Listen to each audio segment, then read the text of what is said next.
Hello fans of Moshpit Passion, my name is Kaio. Right next to me the guys of Mice and Men, and we will do an interview about their upcoming record, which will be out by the end of September. It's called Earth and Sky. And the first question is, I did some research on the German Wikipedia page, and I don't know if it's truth or fiction. It says that you sold 15 million records, including singles and album sales. Is that right? No. I wish. No. We did out here, we just don't know about it. Yeah. Who should we audit? No, man, you know what? Don't believe anything you read online. Don't. The numbers, who cares about the numbers, man? It's just, for us, it's super funny, but people look up net worth, and God, it's so, the internet is full of lies. You shouldn't believe it, and you should hold no merit to most of it anyway, unless you follow any of our blue checkmark social media accounts. That's where you get the most up-to-date, most current of Mice and Men news. God bless you. Thank you. Allergies. So, like I mentioned before, on September 27, you will release your new record, Earth and Sky. And your last record, Defy, came out last year in January. So, that's quite fast. Did your label push you, or came it out naturally, that you develop everything in the rehearsal and nobody... It's terrible. You made us. Just kidding. Yeah, no, basically... And what's funny is, like, we're putting out the album now. The album's been finished since November of last year. Been done. So it's like it's old. Yeah, so we basically wrote the new record 8 or 9 months after we released Defy. But I mean, we're already working on the next one. We haven't even released this one. So we always stay consistently working on music. So, Defy was the first record without your original singer, and now the upcoming record is the second one. So how was it when you released Defy, when you took over the vocals? Was it like, oh man, I have more pressure because I have now the voice in the band, have to do everything? If you compare it to now, that's more relaxed, that you said, that came out quite pretty well, what I did, the fans accepted, and that's kind of stuff. No, I wouldn't say there was any more pressure. I'd say that, if anything, it was more settling into what I do as a songwriter and the way that we all work together as songwriters. So there was definitely, I would say it felt like there was less pressure, because instead of trying to figure out where I fit in with it, it was just figuring out the way that I fit on top of it. And seeing the evolution from day one. I mean, from the very beginning of the band to now where we're at, and when we were doing Earth and Sky too, you know, like it's crazy to see the evolution of Aaron, and it really is like we have to rise to the occasion, whatever it is. Like, and that's we make songs about it, we speak about it, we live the life of. You have to rise to the occasion, or else nobody else will do that for you. Nobody else will achieve that. And Aaron, seeing the evolution of Aaron over the course of since Restoring Force has been absolutely incredible, and then the evolution of the band since day one, man. Like it's incredible to see the statement that we make in 2019, and that's with Earth and Sky, and that's what a Mice and Men is now, and what we in our live shows we engage all albums, we engage all of our fans, all of our audience. So it's awesome, and Aaron really stepped up and did so much. You could see it through every album, and this one is absolutely very special. So how did your business partners first react when your original singer left? Because I saw your record label sticking and supporting you, because it's not usual, you know what I mean? Back in the days it was like, oh, there are some lineup changes, we drop the band off the label and we cut also different much like what things. I was just saying is like evolution happens, and we or AC/DC. Yeah, straight up. Like, it's Iron Maiden. Like, the reality is the music is there. Like, faced at that crossroads, we made the decision. We all made it together that we were going to be like, our fans are the most important. That's why we're still here, is because our audience is still there. We are reaching a larger audience in 2019 than we ever have ever. We're playing our biggest festivals. We just did Wacken for 75,000 people. Like, we're just kids from California that like wrote music that grew up writing in a shed that small. Like this is not like we never expected to ever get here, and the fact that we have fans all over the world Definitely. that have our lyrics tattooed on them, our logo tattooed on them. They come out to our concerts in the middle of Germany, where we never even thought we could even come here. Like, we're so grateful for that, and that's why, is because with Of Mice and Men, it's always constant elevation. Yeah. And it's always about that. And that in life, that's what it has to be, is when you're faced with adversity, when you're faced with something that seems insurmountable, you have to do that for yourself, not for anybody else. And we live that, we breathe that. Yeah. That's what Of Mice and Men has always been since day one. It's interesting. This leads me to my next question about the song Earth and Sky, which is your current single. And it's also about resilience. And you, Aaron, you said you have some battles with your mind and other people have obstacles. And do you have maybe an advice or maybe something you want to give your fans if they have problems, how they can solve it? Well, I definitely do not have the answers of how to solve your problems, but I will say that the first step in figuring out how to solve your problems is by talking about them. If you're struggling with your mental health, go see a doctor.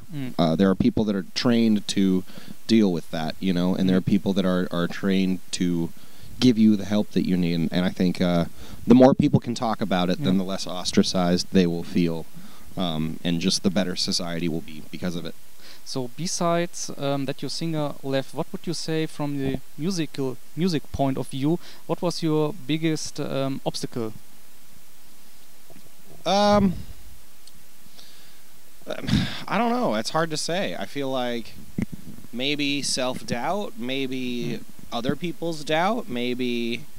But I think we never really looked at that. Like we never really put much stock into what other people felt, and if anything, we just felt empowered and we felt strong every time we got together to make music. So I maybe there was no obstacle. I don't know. In retrospect, it looks like I don't know. Hard to say. So I want to talk a little bit more about your record. I want to talk about your first song. It's called Grave Dancer. Can you explain what is a grave dancer and why does it turn out so heavy? So that song is about people falling into like hypnotic, self-destructive behavior, and how if you perceive the world and you perceive life as hopeless, that it doesn't really matter if you're going to end up in the grave. Like you kind of just encircle it till it's your time. So what I also found interesting is there are some string instruments at the beginning of the song. Did somebody of you play that, or was it some... It's a bowed sitar, and I don't know who tracked it. Yeah, it's based off of the riff from the guitar, but we're always looking for different kind of sonic textures to include in our music, and as musicians we're open to any instruments and any ones that present themselves. Like we're gonna try and figure out what to do with them, and I don't know, that's the cool part of being in the studio, is really being able to experiment with different things that we wouldn't normally do, and the song came out super sick. Yeah, and also another great song, my opinion, is also Pieces. Cool. It is a great song. Maybe you want to talk about the meaning behind that. I think that song is kind of about the sickness of self-doubt and how it kind of spreads, how it can make you kind of feel like you're losing pieces of yourself. So I'm a graphic designer, and also so you have also again a pretty amazing artwork with the hand on it. Yeah. Can you explain us who was the designer and what is the meaning behind that?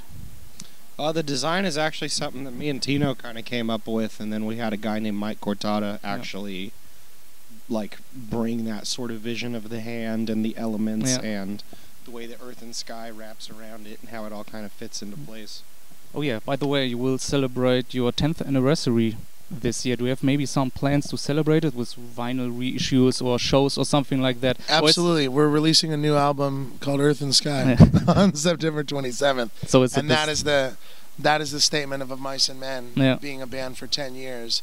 This is the music that we're creating, and a lot of what Of Mice and Men has always been is forward thinking and forward motion and again constant elevation, and our albums exist as a moment in time, and we love the stories and we include them in our set lists, and and it's a part of all of our, not only our development, but our audience's development too.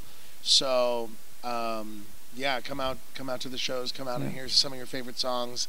Like our live show is really where all of our music exists, and also our music exists on the albums. You can find them there at all times. They will come for you in times of need.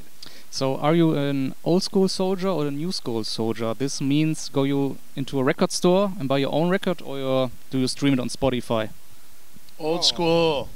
Yeah, physical copies for sure. CD or vinyl? I like. I'm a vinyl guy. I like having it big and blown up and seeing it in the full capacity. And speaking of this, on our album, we worked with the designer Mike Cortada to not only create the album cover, but everything that's involved in this.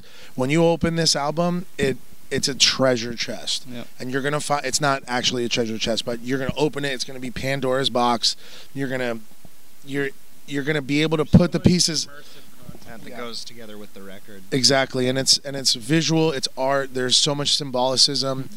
And it was really fun to really dive deep into that and collaborate with a very, very talented artist to be able to have these ideas that not only making the sonic integrity of the album, but also making sure that there's depth for the people that do collect, because now it's a collector's market.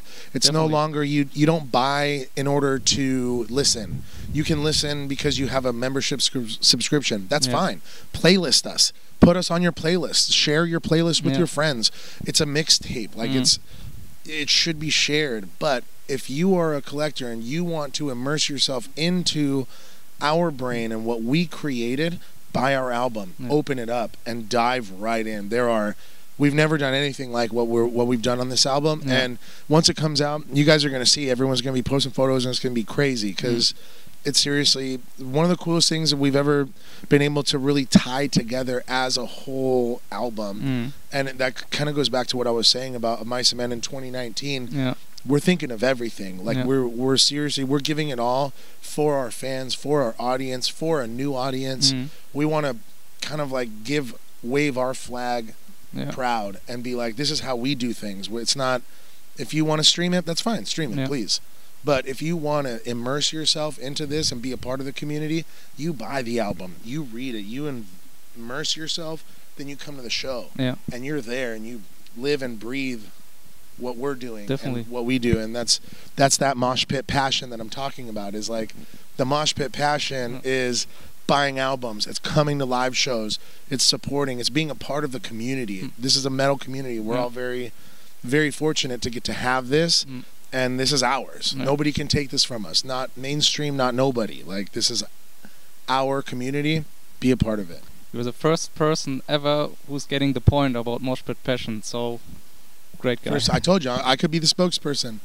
And there's another question left, is because our magazine is called Moshpit Passion, and our artists telling their moshpit experience from a band perspective, or maybe from their teenager years where they went crazy in the pit. Do we have maybe some crazy stories? I still get in the pit. I was in the pit like a week ago at one of our shows. Yeah, it was crazy.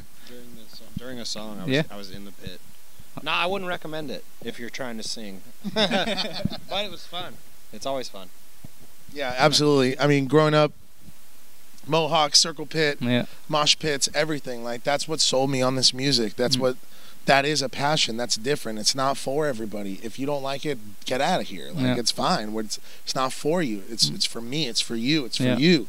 It's for anybody that watches this. It's a very powerful thing, and it is community. And so in the mosh pit, you know what I mean? Like, it is so much fun. And we're playing all these festivals. We go out and we watch from the crowd, and we get in the pits sometimes. And I've seen this guy throw some hammers. You know what I mean? My dude's got some dancing skills. It's crazy.